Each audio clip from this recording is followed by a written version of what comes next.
we can start. So, hi, Aaron. It's a great pleasure to have you on Goldfish. How's it going? Yeah, hey Gregory. Well, it's my pleasure to be here. And thanks for the invitation. Cool. My pleasure again. So, as I said, I'm really glad to have you on Goldfish. We are a French podcast dedicated to content marketing, and we'll talk today about content for sure, because this is our matter. But we'll try to mix it with the growth and scale, because we know you're this scale guru or king, and so it was a very good opportunity for us to have your point on this, and how your content can help a company grow actually. So as you might know, our attention span, gets lower and lower. So before we start, I wanted you to introduce yourself in 8 seconds maximum. 8 seconds? Yeah. Let's see. I am author of a best-selling book called Predictable Revenue, Okay. Sales Bible of Silicon Valley, and a father and dad of 9 children, going on 10 children. All right. Well, great. You nailed it. Actually, you did it in 8 seconds. If I'd given you more time, yeah, which is good. Yeah, congrats. If I'd given you more time, I would have said that you are a world-renowned writer specialized in growth. Well, actually, you said that. That 2 of your books, Predictable Revenue and From Impossible to Inevitable, helped You Love Words, my company, enter last year in the ranking of the 20 fastest growing company in France. So thank you for that. Yeah. That's, as you said, you're father of 9. You said it. I think actually we can call that a dynasty. You'll tell us some more about that. I've seen some videos about it, but I think you did it pretty well.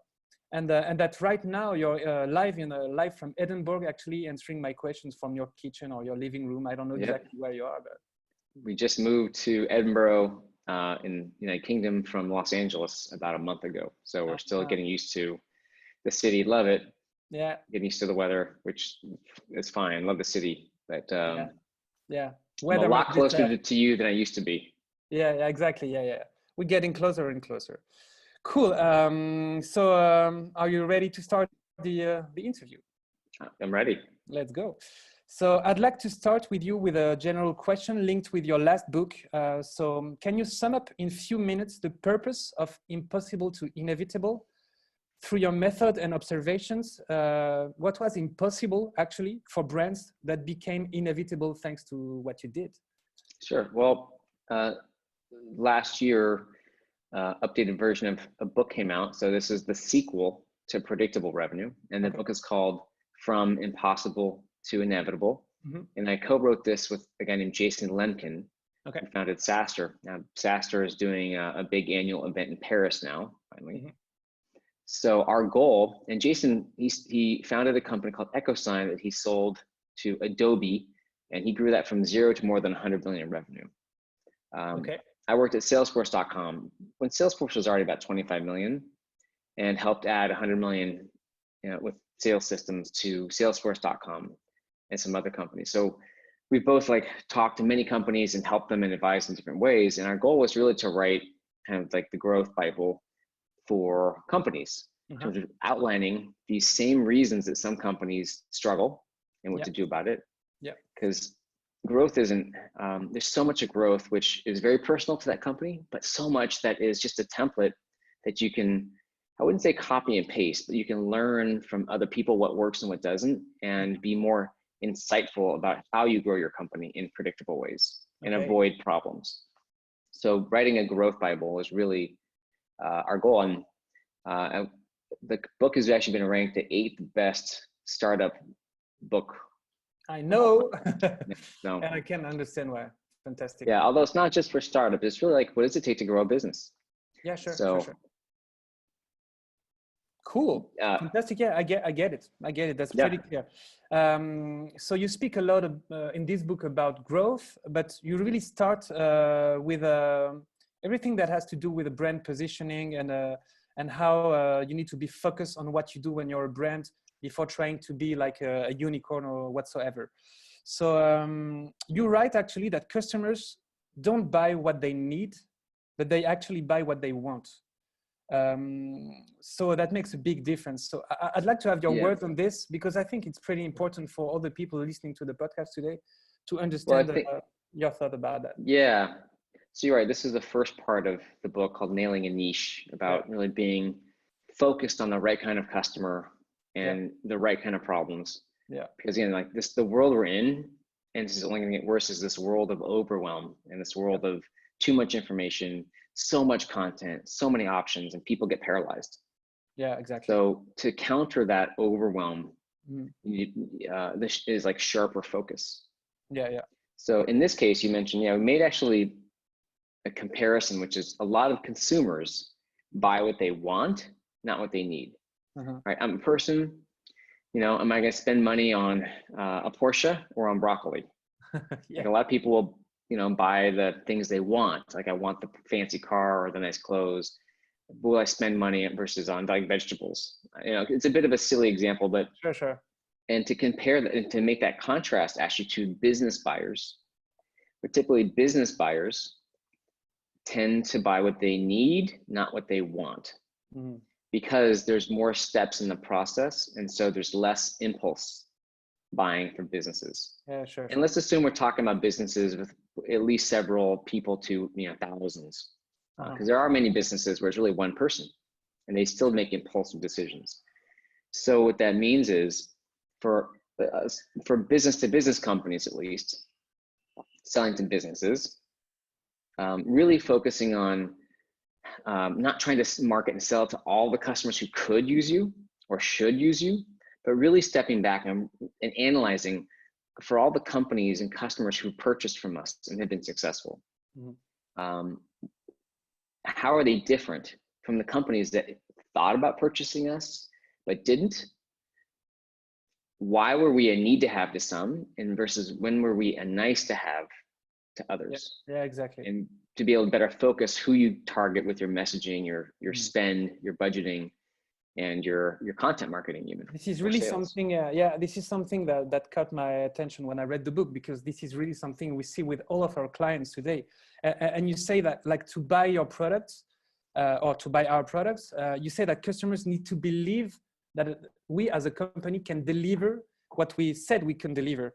And they need to believe it will work for them as well. So I was pretty interested to have your point on this, and maybe you can share us the content that you think works best when we need to show that we can deliver and that they can believe in what we are saying to them.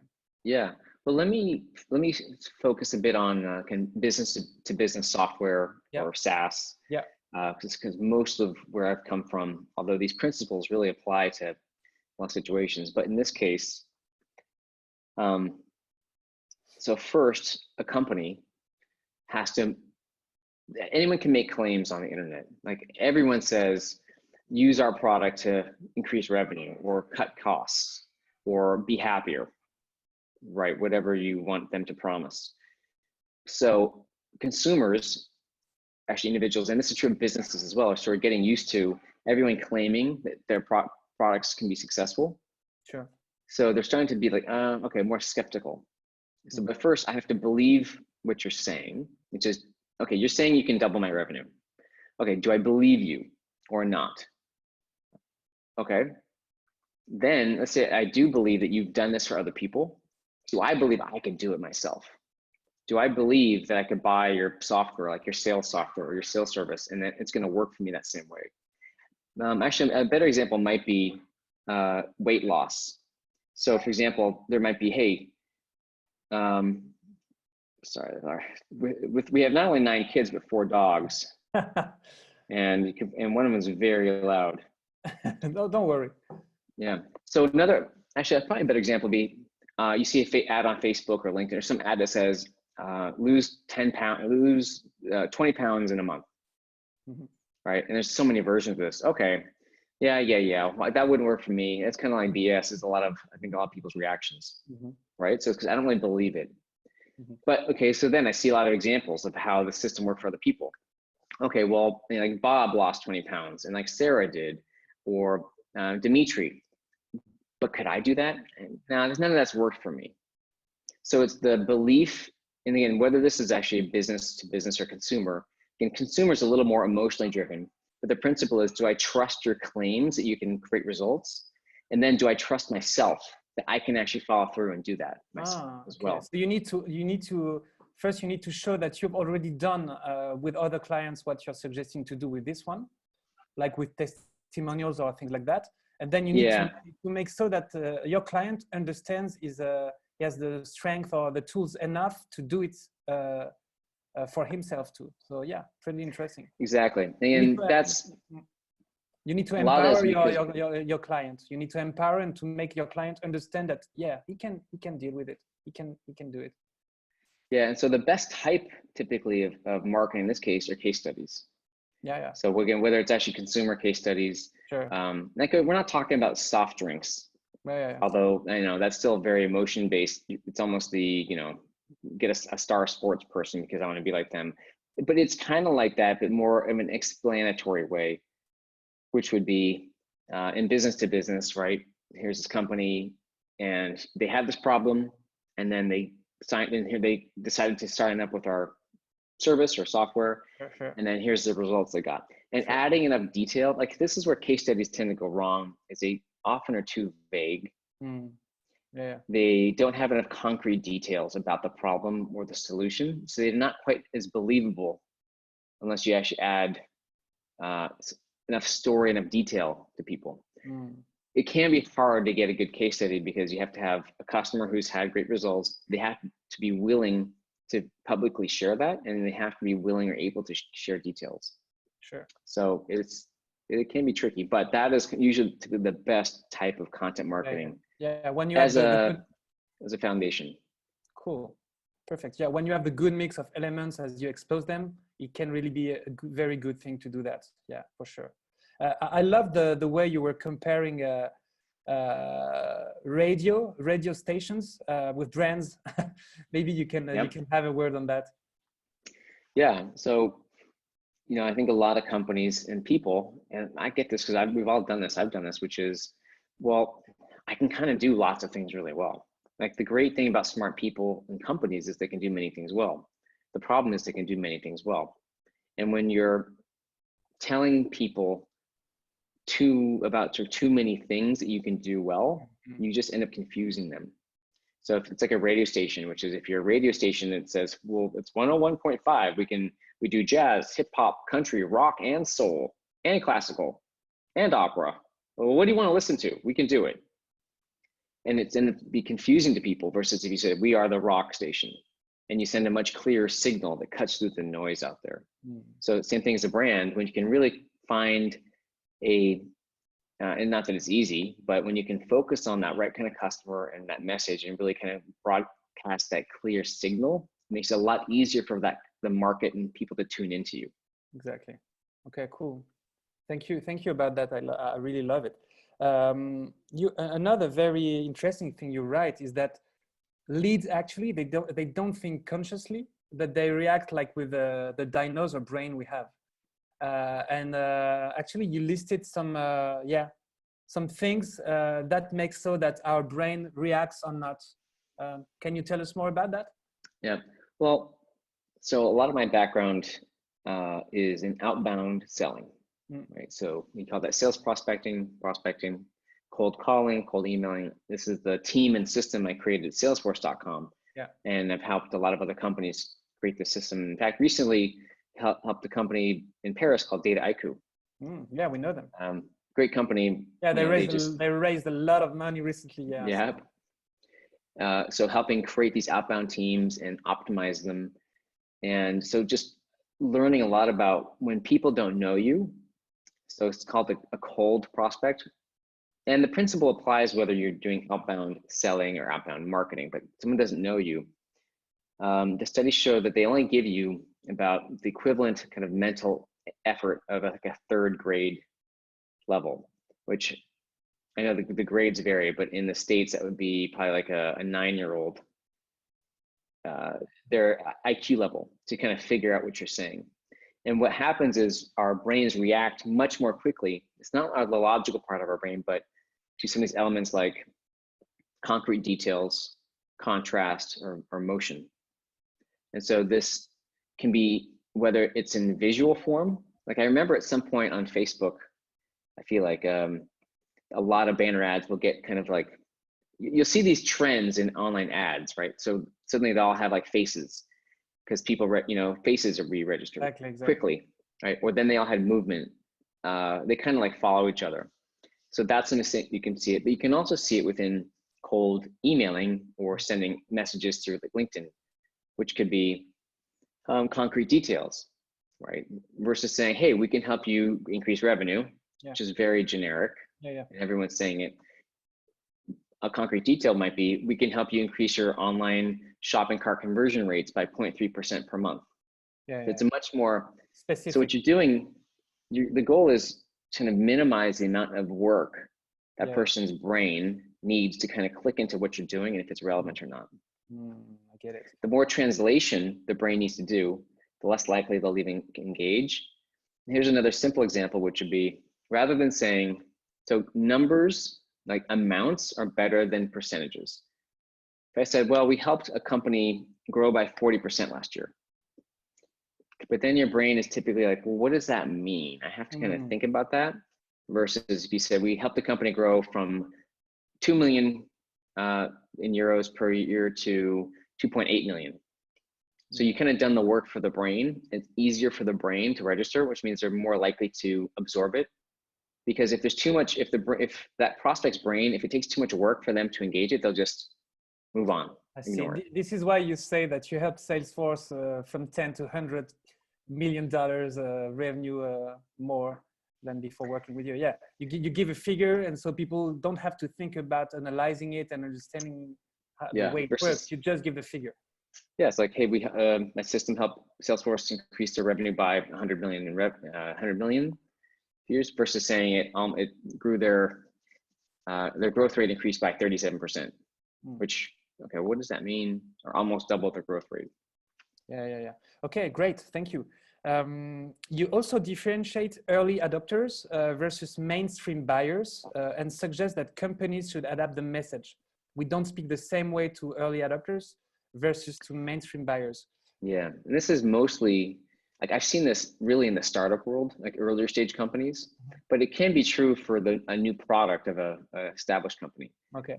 But here, it kind of looks like this. I think this is more in the tech world. You launch let's just say you launch a product. Now this could be an almond milk maker off Kickstarter. It could be a software product. It doesn't really matter what it is. Let's just say it's some software application. Okay, and you get your first 10 or 40 customers. Usually it's through word of mouth in some way, like your friends of friends, maybe if you have investors or customers who like it, tell their friends. And most of these customers have come through, some form of relationship-based networking, which means that a lot of the value of the reason people are coming to look at it and perhaps even use it or buy it is because like someone they know is using it. And so these are early adopters. Now there's a few people in this group that will just see it. It's like if you are an expert in the human resources space and you see a particular type of new human resources technology, if you're an early adopter, you just you'll get it and you'll be like, oh, I just want to use it. I don't care who else is using it. I just know that's going to work for me. But that's actually pretty rare. Most people, these are what we call the mainstream buyers. As you start to grow and you kind of grow past those early word of mouth referrals and you grow past those early adopters, like these are the people who just get it and find you. And you have to talk to more people who are a little more conservative, like they're a little more risk averse. They may not be naturally interested in what you do. So a lot of people in the human resources space may not really they don't have a passion for human resources. That just happens to be what they do. Most of these will become mainstream buyers where they're going to be a little more conservative. They need a lot more justification though. So they need case studies. Who else like me use this? How do they do it? Give me all the details because I really need to analyze it all to make sure I'm doing something the right thing and not making a wrong decision. So mainstream buyers need a lot more justification and a lot more proof, different than the early adopters who will just kind of instinctually get it. And they don't need a lot of examples nearly as much. The trick is most of the market are these mainstream buyers. So in order to grow, you need a lot more materials and justification and details and things to get the mainstream buyers engaged and give them enough proof, enough material for them to get through a decision-making process. Sure. So what you find is that's why if anyone has been in sales and you felt like you had to repeat the same thing over and over to your buyer, that's a mainstream buyer, because they don't have a real passion. So you have to repeat it over and over again because they keep having to ask for the same thing. Like, show me more proof, or give more case studies, I need more details, I need this spreadsheet. They are more difficult to tap, but when you get them, it really shows that you can scale, actually, from what I got. Yeah, because that's where you can scale. You can't scale with early adopters because there's just not enough of them. I mean, we just said there might be 15% of the market is early adopters, which is probably a lot less than that. But the vast bulk of buyers are going to be that mainstream buyer that really will buy once they see other people like them buying. They're really the followers.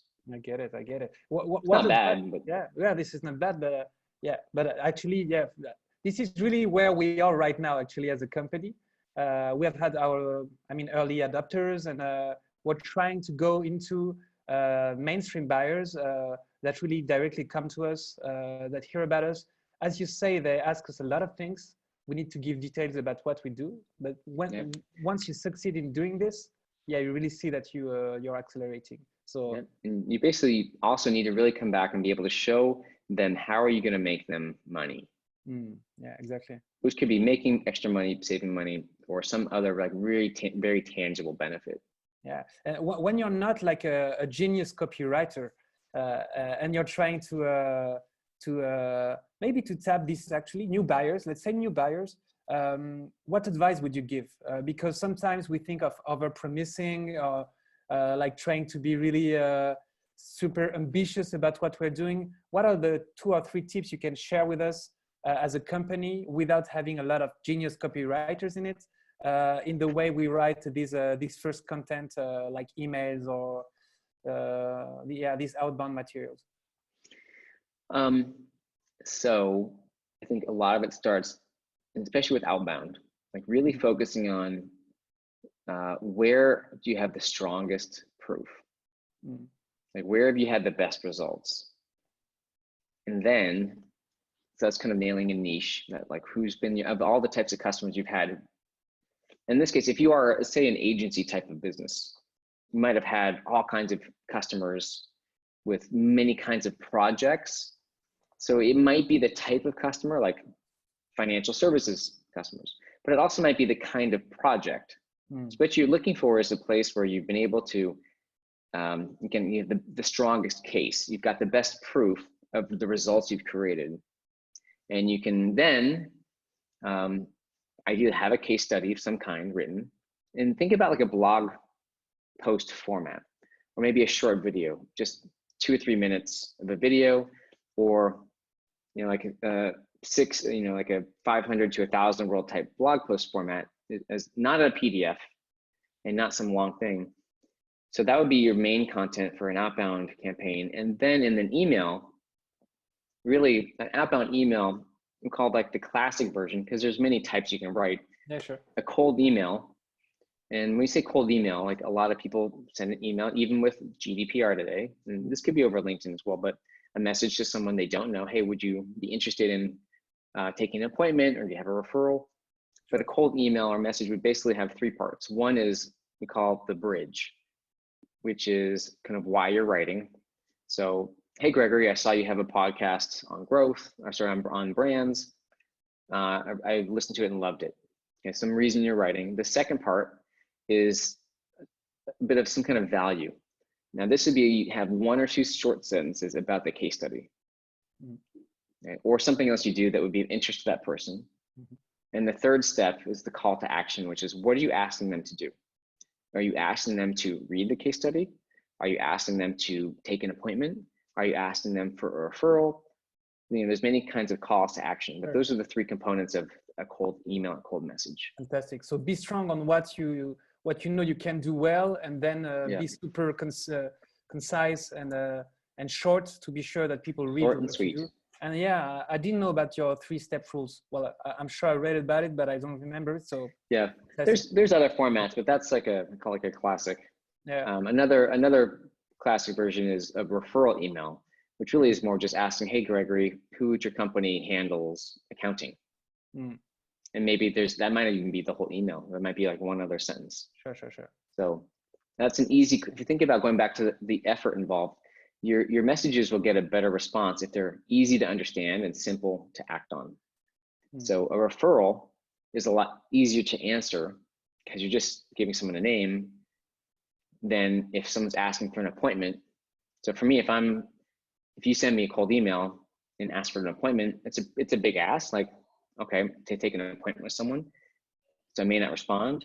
But if you ask me for a referral, it's really easy for me to do that. So Exactly. I just pass it on. That works well. Yeah, we might speak about that in a few minutes again, because now we'll speak about data and figures, and this is what we call the golden number. So can you share to us or with us one specific figure that shows the power of your own content marketing strategy, you, Aaron Ross? Is there a specific figure that you could share with us and we could analyze in 2 or 3 minutes? Okay, I'll give you one. Something you're following and data you're focusing on that helps you be better. Let's see. So the one idea would be like the number of books we've sold, but I don't think that's what you're asking for. Yeah, I have an idea in mind, but for example, let's speak about it. When I got your first email, when you contacted me, I was wondering if it was really you behind the screen, for sure, because I mean you're doing for yourself what you're suggesting us to do. So maybe it was your inbound marketing assistant that did it. And so what I wanted to know is that I feel free to answer what you can answer, for sure. But do you follow this conversion rate, for example? What is your conversion rate when you try to engage a conversation with people like me? And this one, for example, that could be this figure, for example, this conversion rates, and analyze how you made it grow, for example. Yeah, okay, that's a good question. I think so. My business, our business called predictablerevenue.com. Yeah, it's all, we build outbound sales teams. Yeah, we use outbound ourselves to get customers, but we also use outbound to get marketing opportunities like this. Yeah, this is what Gregory's mentioned. Yeah, we reached out to you, didn't, so I actually haven't analyzed yet. My team might know kind of some metrics on our marketing, outbound marketing, but typically, let's say we have a customer or client that is a software company trying to reach out using cold emailing, cold prospecting to customers. Yeah, and ultimately the main, and no matter where you're doing prospecting, whether it's for marketing opportunities or for customers, there's not like one key metric, because you really need to look, it's called a funnel, right? Sure. So outbound funnel, top, middle, bottom. But conversion rates, again, because there's so many, they can be very misleading. So I tend to avoid those to some extent. You do want to watch email or message response rates, and especially positive response rates. So that is a key metric. Again, there's a lot of variety in emailing. Overall response rates can be anywhere from low single digits, so 1%, 2%, 3%, to 5 to 10%. There's a wide range based on really your niche. In LinkedIn, kind of similar. But I would say if anyone's doing outbound, the key metric is the number of sales accepted leads or sales qualified leads that are happening. That's really the primary metric. Yeah. Which means that an appointment happened and it was kind of qualified as something that would be entering pipeline. Okay, great. I wanted to know, and this is the oh wow moment, which content you prefer in your own strategy, and maybe the content that you like on the market right now. Which one do you think really helps most a company scale? So we've spoken a lot about outbound emails and the case studies, but is there something maybe fancy or something you use that you're proud of and that works pretty well for you? What I think is interesting. So I even for the Impossible book, we interviewed a guy named John Miller, who was instrumental in the whole creation of the inbound marketing and marketing automation movement. What he said was about 10 years ago when he founded Marketo, which now it was sold for some more than $1 billion to Adobe. Huge. Yeah, he could write a blog post and within a day be ranked for certain keywords on Google, first page. And today, he's been trying for 4 years to get onto the front page for keywords for his new business called Engagio. That's account-based marketing. and like he cannot get on the first page of Google after years of trying. So in this world of just so much content and so much good content, I do think, yeah, the type of content definitely matters, but I tend to be more focused on distribution, which is how do you get, okay, creating content, yeah, and then how do you get people, how do you get it out there? Like, how do you get it out to your audience? Sure. It's just posting on your blog isn't enough. So for us, you know, we're very focused on doing partner marketing, right? Like this, or webinars with other companies that have audiences. And ideally with companies where we can build a relationship and do things over time. So like this summer, there's a company called Bluebirds based out of Barcelona. And we've done some things with them. We're going to do more. We're going to do 2 events with them. Where I'll go to, one in London and one in Berlin. And, you know, they'll get the event together. I'm a speaker. So partner marketing so far is generally one of my favorite ways to like get content out. I still love, you know, at heart, I'm a book person. So I think I like about books is it's kind of a beginning and an end.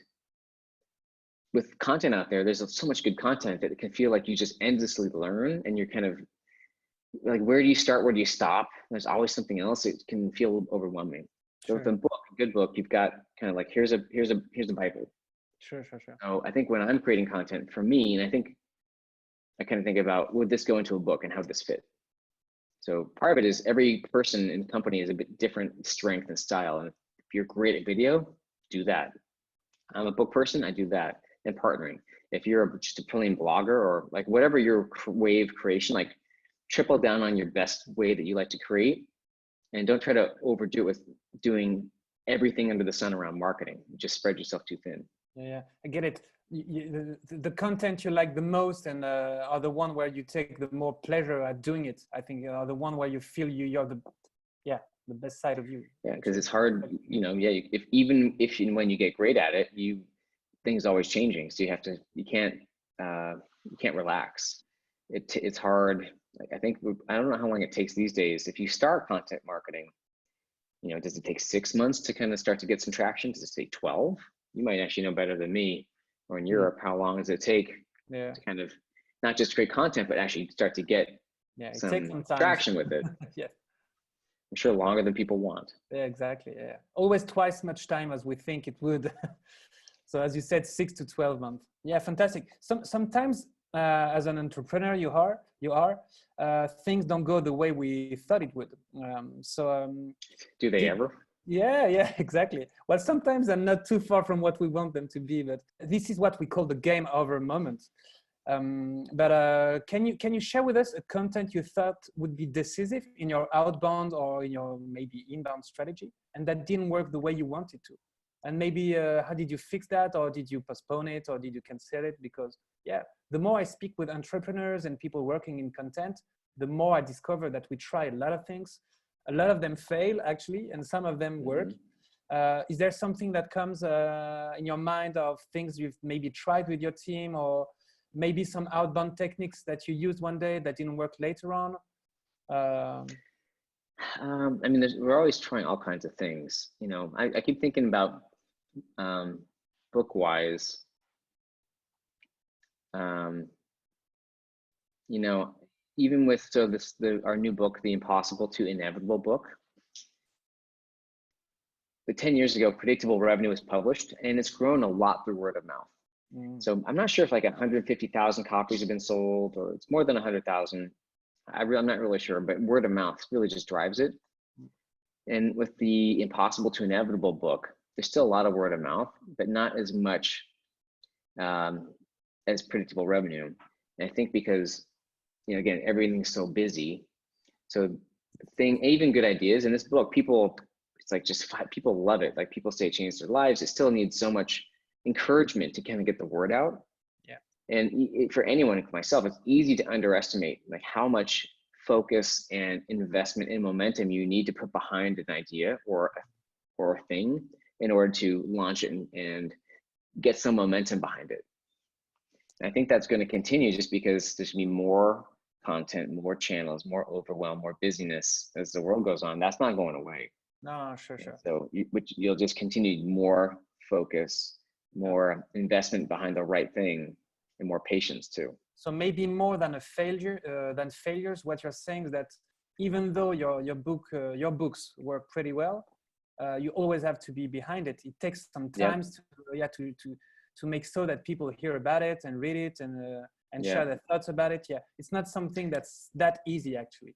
Yeah, I think a lot of people get caught in this hope or dream of a overnight success. We're just going to launch this thing and it'll take off, right? Like Dropbox or Instagram. We're just going to put up a blog. We're just going to put up a viral video. And we all underestimate, and especially entrepreneurs and newer entrepreneurs, underestimate how long it takes to not only get something up, but to keep pushing it and keep investing in it, keep telling people about it, whether it's an application or a book or a video channel. You got to keep encouraging it to grow. And it can take, like in the book launch, there's a lot of people who want to do a big book launch, right? And they see that a big book launch is the key to success. The book launch is really, hopefully you sell a bunch of books from day one, but then what happens is that it goes away. It doesn't lead to any kind of follow-on momentum. So I know even with this book, we consciously chose, we didn't want to deal with a big book launch, which is its own huge kind of like spike in effort. Like we're going to just set in, how do we build ongoing healthy habits around promoting it and talking about it, and then kind of ignore the launch really. So that's where we put our energy. It's like, if you want to get healthy, do you do one big marathon and then you're kind of done? Or do you practice on how every morning you can have something healthy for breakfast? Yeah. So it's like those little daily healthy habits with marketing and or whatever you're doing to be able to continue to talk about and grow whatever is important to you is more important than some big swing. In the States we call swing at the fence. You're just trying to hit a home run from step one. It's like lots and lots of little steps, and you don't give up. It takes a lot of practice and time to do that. Well, we still have like 5 minutes, so I'd like to share with you some questions, maybe more like funny ones, or let's take some time, to share. For example, if you were an emoji, which one would you be? Would you be like a father with 9 kids? Would you be like the rocket that's scaling? If you were like the emoji you share sometimes, maybe on Slack or things like that. I mean, I default to family pictures because that's really what's most important to me in my marriage. And I think I was in the Impossible book. Well, in both books, I shared some personal stories. Right. In the Predictable Revenue book, I talked about how I had a business that failed, and at the end of the week, I'd go home and I'd basically drink, I don't know, vodka, something, drink to forget the pain and play video games just to kind of like, because it was so painful. In the Impossible book, I talk about how having lots of kids forced me, I had to make more money. Yeah. So the only reason, and my income did take off and our business did take off, like our predictablerevenue.com business is more than, it's going to 50 people, past 5 million, it's heading towards $6 or $7 million this year. Yeah. So for me, even if there's a rocket ship, it's powered by my family. Yeah. So family first. And I do spend most of my time with my family. And a glass of vodka. Sometimes, you need it. You need it, sometimes, right? as a parent entrepreneur, we're all there. Whatever your version might be, video game, wine, vodka. We all need sometimes we need that kind of mix. Yeah. You need some sun. You need some sun actually too. So, do you prefer the weather in LA or in Edinburgh? I think actually, if I could blend the two, honestly, I really like. In LA, sometimes it was beautiful, sometimes just too hot. And in Edinburgh so far, sometimes it's beautiful, sometimes too cold. So you can't have everything all the time. Yeah. You can have everything, just not at one time. Exactly. But this city is lovely, actually. Edinburgh is a fantastic. I love it. Yeah, it's amazing. It's not too big and not too small, and within reach of a lot of great. I mean, I'm going to do a lot of speaking in Europe this year. I'm close and more than ever. So I'll be able to actually go into Lithuania. So speaking of our family, on a couple of days, I'm flying to Lithuania to keynote a sales event. I'm taking my 8-year-old daughter. So I just like, it's fun for us to go. It's going to be a fun trip. Fantastic. Unlike some trips where I'm in a client's office all day, like that's not a fun trip, but this one will be a fun trip. And you need to come to France, right? Yeah, I will. You will be our guest. Sounds like an invitation. Yeah, it is actually. It is. Okay. I'll be there tomorrow. Cool. You bring the wine. I do. I'll bring the book. All right, cool. Let's do that. Maybe one or two last questions.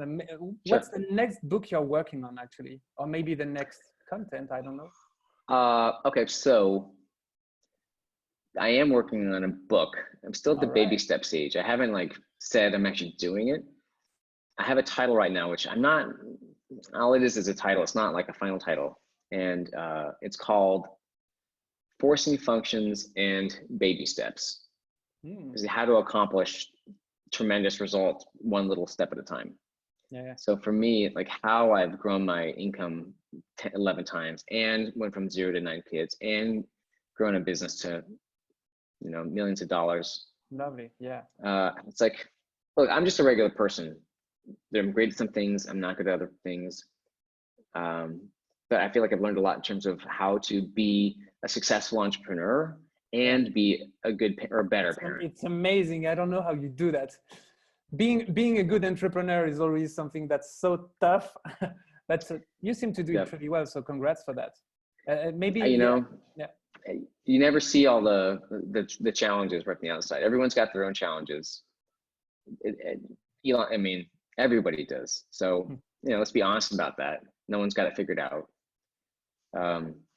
In fact, that's one of the sections of the Impossible to Inevitable book I was proud of with Jason, where we have a section really about the journey, how things take years longer than you want. And entrepreneurs tend to have more things like depression and ADHD and anxiety. It's kind of the human factor of being an entrepreneur, which is very challenging. It's not for everybody. Sure. But I think primarily I am a parent and father and an entrepreneur, but that's secondary to that. Now, I have to make I have a big family. I have to make a lot of money to support the family. So I do enjoy my work. But it's both. They're both important to me. And even my wife, work is important to people for a lot of reasons. Sometimes it's money, and sometimes it's kind of creation. Sometimes it's being away from your kids because you need just to be away from them and need some space.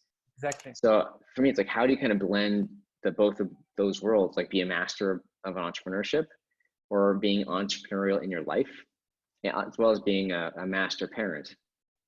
Well, let's say better parent, because I don't know how many parents really think they're great parents, but just juggling both.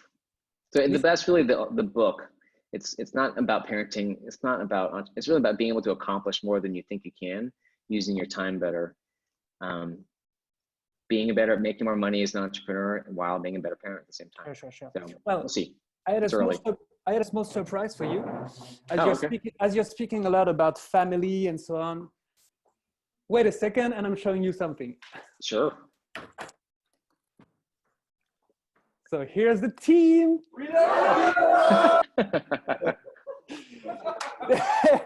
So this is the team. This is my family. I don't have 9 kids, but I have 20 to 30. Yeah, more. Yeah, I have more than 9 kids actually. So they don't listen to you. I do, but we love you a lot. And thanks again for all your help. And come soon in Paris, right? Yeah, I'm down. I'm All right. Thank you, Aaron. And all right. Thank you, guys. That's hilarious. Never had that happen before. Yeah, well, I said we need to do something contentful for you, Yeah. Well, if you're okay, this is going to be the last word. Sure. That was great listening to all your stories. And wait a second. Oh, they make a lot of noise. I don't know about your kids, but mine do. That's our dogs and kids, yeah. Yeah. Cool. So again, thanks a lot. I think we learned a lot of things. I'll put a lot of links in the podcast to be sure that people get all your points and maybe the literature and the books we spoke about. Yeah, I think the books are all on Amazon. Amazon, whichever country you're in, but it's in France, England, and so on. All I do is we got forcing function. You just pick a date and we'll do a predictable revenue meetup sometime in Paris. Yeah, we definitely need to do that. Thank you, Aaron. Thanks a lot. Yeah. And we really, really enjoyed it. Thank you.